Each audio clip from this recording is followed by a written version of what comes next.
दोस्तों, अगर कोई सहायक अध्यापक प्राथमिक में या फिर उच्च प्राथमिक में 10 साल, 15 साल, 20 साल सर्विस दे चुका है, तो उनकी सैलरी आराम से 60, 70 या फिर इससे ऊपर भी हो सकती है। उस कंडीशन में अगर सालाना उनका सैलरी से इनकम देखा जाए तो वो 8 लाख को पार कर जाता है। अगर हम लोग 70 भी मान करके चलें तो वो 8,40,000 हो जाता है। इस कंडीशन में ऐसे कैंडिडेट क्या जाति प्रमाण पत्र के आधार पर यूपी टेट में आवेदन कर पाएंगे? सरकारी सेवा में रहते हुए जाति प्रमाण पत्र निर्गत कराना, क्या आप इसके लिए एलिजिबल हैं?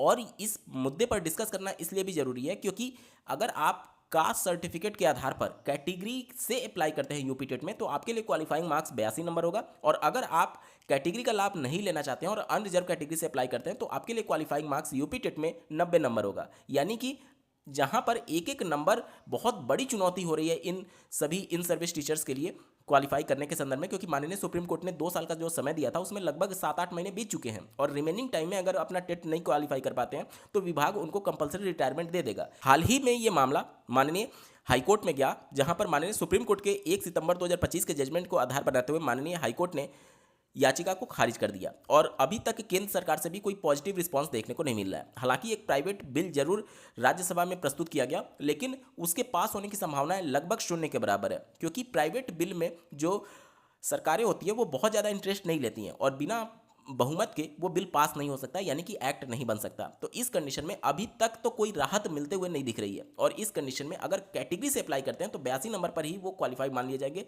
और अगर कैटेगरी से अप्लाई नहीं करते हैं तो फिर 90 नंबर लाना होगा। इस कंडीशन में कैटेगरी का लाभ लेने के लिए जाति प्रमाण पत्र या फिर ईडब्ल्यूएस का प्रमाण पत्र उनके पास होना चाहिए। अब SC/ST कैटेगरी का जाति प्रमाण पत्र जो इशू किया जाता है उसमें उनके परिवार के इनकम का कोई भी रोल नहीं होता है, क्योंकि अगर किसी के माता पिता या फिर परिवार की सालाना इनकम 10-20 करोड़ भी हो जाती है तो भी वह SC/ST कैटेगरी में आरक्षण का लाभ लेने के लिए एलिजिबल होते हैं, क्योंकि वहां पर इनकम से कोई भी लेना देना नहीं है। वहीं पर अगर आप OBC कैंडिडेट हैं तो अगर आपके परिवार की सालाना इनकम 8 लाख से ऊपर चली जाती है तो आप क्रीमी लेयर में आ जाते हैं और उस कंडीशन में आप अनरिजर्व की तरह ट्रीट किए जाते हैं। अब ये सभी शिक्षक जो है इन सर्विस वो ऑलरेडी सर्विस में है। इस कंडीशन में उनकी ऑलरेडी इनकम जो है वो 8 लाख को पार कर रही है। लेकिन एक्चुअल नियम क्या कहता है? हमारे समाज में एक मिथ बना हुआ है कि कोई भी अगर सरकारी सेवा में है तो वो आरक्षण का लाभ लेने के लिए एलिजिबल नहीं है क्योंकि उसकी इनकम 8 लाख से ऊपर चली जा रही है। नहीं, ऐसा नहीं होता है। सबसे पहले बात करेंगे OBC के बारे में। OBC के बारे में जो आपका 8 लाख का इनकम है वो आपके माता और पिता का केवल देखा जाता है। कहने का मतलब कि आप सैलरीड हैं या नहीं हैं या फिर आप कितना कमाते हैं या नहीं कमाते हैं, उसे कोई मतलब ही नहीं है। चलिए एक बार को मान भी लिया जाए कि लेखपाल ये नहीं मान रहा है, लेकिन अगर आप सरकारी सेवा में हैं तो भी आपका किस ग्रेड की सर्विस है उससे डिसाइड होता है कि आप क्रीमी लेयर में आएंगे या फिर नॉन क्रीमी लेयर में आएंगे। जो प्राइमरी के या फिर अपर प्राइमरी के असिस्टेंट टीचर होते हैं वो ग्रुप C के टीचर्स के तौर पर काउंट किए जाते हैं और सरकार का जो नियम है, NCBC का जो रिपोर्ट है, उसके आधार पर कोई क्रीमी लेयर में तभी आएगा जिनके माता पिता में से कोई भी एक ग्रेड 1 ऑफिसर होंगे या फिर माता और पिता दोनों ग्रेड B ऑफिसर होंगे।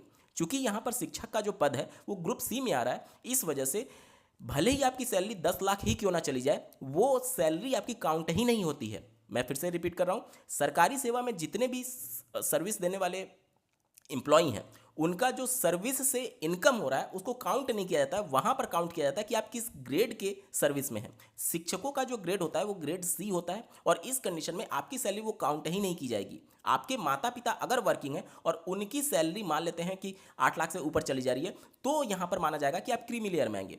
फिर से वहीं देखा जाएगा कि आपके माता पिता का जो सोर्स ऑफ इनकम है सैलरी से वो किस ग्रेड के कर्मचारी हैं। अगर वो डायरेक्टली ग्रेड A में आए हुए हैं, कोई भी एक माता या फिर पिता में से कोई भी एक आया हुआ है, तो आप क्रीमी लेयर में चले जाएंगे। और अगर माता और पिता दोनों ग्रेड B में आए हुए हैं तो भी आप क्रीमी लेयर में चले जाएंगे। लेकिन ग्रुप C के अगर वो एम्प्लॉई हैं तो आप क्रीमी लेयर में नहीं जाएंगे बल्कि नॉन क्रीमी लेयर में रहेंगे और उस कंडीशन में आपका कास्ट सर्टिफिकेट इशू कराया जा सकता है।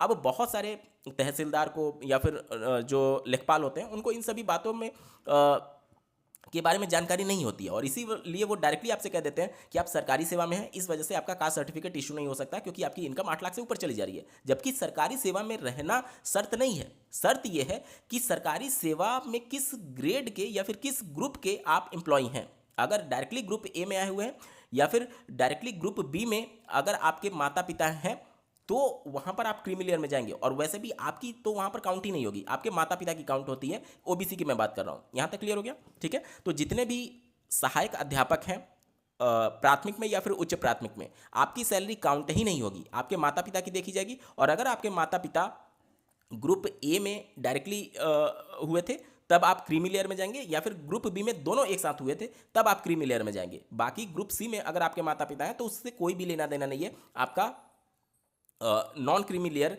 ही काउंट होगा। ठीक है। चलिए अब बात करते हैं ईडब्ल्यूएस कोटे के बारे में। ईडब्ल्यूएस कोटे की शर्त यह है कि अगर आपका नगर निगम क्षेत्र में 900 स्क्वायर फीट से ज़्यादा एरिया का मकान है तो आप ईडब्ल्यूएस कोटे में नहीं अप्लाई कर पाएंगे। वहीं पर अगर नगर निगम क्षेत्र से बाहर लगभग 1800-1900 स्क्वायर फीट एरिया क्षेत्र में अगर आपका मकान है तो भी आप नहीं वहाँ पर एलिजिबल होते हैं। या फिर अगर आपके पास 5 एकड़ से ज़्यादा कृषि योग्य भूमि है तो भी आप ईडब्ल्यूएस कोटे के लिए एलिजिबल नहीं हैं। इसके अलावा आपके परिवार की सालाना इनकम 8 लाख से ज़्यादा नहीं होनी चाहिए। अब ओबीसी में और ईडब्ल्यूएस में जमीन आसमान का अंतर है। ईडब्ल्यूएस कोटे में आपके परिवार की इनकम देखी जाती है, जिसमें आपके माता पिता, आप स्वयं और आपके भाई सभी इसमें शामिल किए जाते हैं। जबकि आप जब ओबीसी के लिए अप्लाई करते हैं तो वहाँ पर सिर्फ और सिर्फ आपके माता पिता की इनकम देखी जाती है।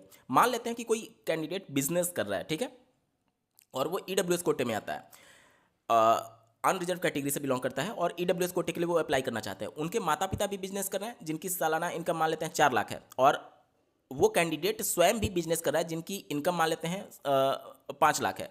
तो उनका टोटल इनकम यहाँ पर देखा जाएगा और वो 9 लाख हो गया। तो इस कंडीशन में वो ईडब्ल्यूएस कोटे से अप्लाई नहीं कर सकते। तो सेम कंडीशन ओबीसी में मानिए, मान लीजिए उनके माता पिता की बिजनेस है और वो 4 लाख सालाना कमा रहे हैं, और वह व्यक्ति स्वयं, मतलब माता पिता से जो संतान हुई वह व्यक्ति स्वयं 5 लाख इनकम कर रहा है बिजनेस से, तो उनकी भी इनकम 9 लाख हो रही है। लेकिन यहाँ पर ओबीसी वाला कैंडिडेट जो है वो ओबीसी का कास्ट सर्टिफिकेट के लिए पूरी तरीके से एलिजिबल है, क्योंकि उस कैंडिडेट का ओबीसी कास्ट सर्टिफिकेट बनवाते समय खुद की इनकम नहीं काउंट होगी, बल्कि केवल और केवल माता पिता की इनकम काउंट होती है। तो वहां पर 9 लाख परिवार की आय हो रही है लेकिन माता पिता की केवल 4 लाख हो रही है, तो उस कंडीशन में ओबीसी का कास्ट सर्टिफिकेट उनका इश्यू हो जाएगा। लेकिन यही सिचुएशन अगर ईडब्ल्यूएस में होती है तो उस व्यक्ति स्वयं की इनकम और माता पिता और परिवार के सभी सदस्यों की इनकम काउंट होती है, और उस कंडीशन में उनका ईडब्ल्यूएस सर्टिफिकेट जो होता है वो इशू नहीं हो सकता है। ठीक है।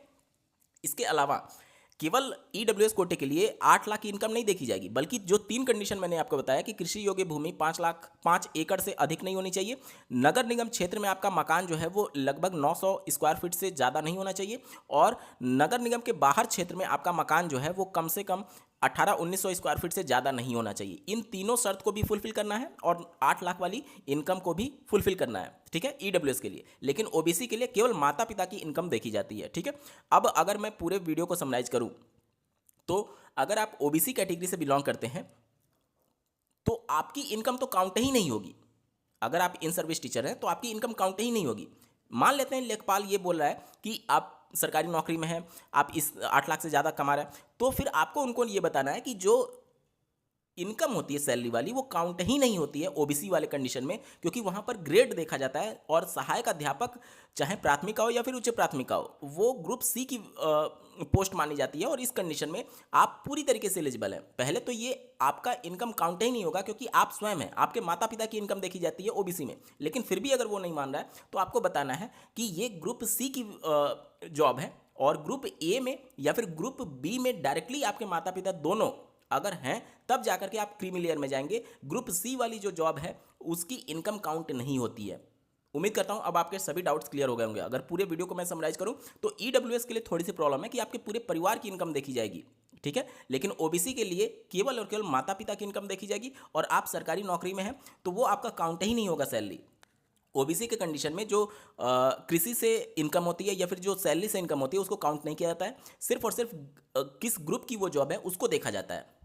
अब मैं समझता हूं कि आपके सभी डाउट्स क्लियर हो गए होंगे। तो जितने भी इन सर्विस टीचर्स हैं जो ओबीसी कैटेगरी में आते हैं वो अपना ओबीसी कास्ट सर्टिफिकेट बनवा सकते हैं।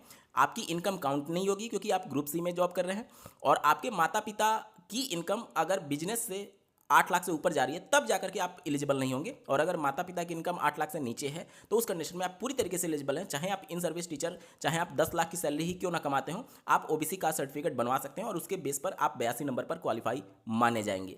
अब मैं समझता हूँ आपके सभी डाउट्स क्लियर हो गए होंगे। बावजूद इसके अगर आपका कोई प्रश्न, कोई शंका रह जाती है तो कमेंट के माध्यम से पूछ सकते हैं। ऐसे ही महत्वपूर्ण अपडेट के लिए चैनल को सब्सक्राइब करना ना भूलें। इस वीडियो को देखने के लिए आपका बहुत बहुत धन्यवाद। भगवान करे आपका दिन शुभ हो।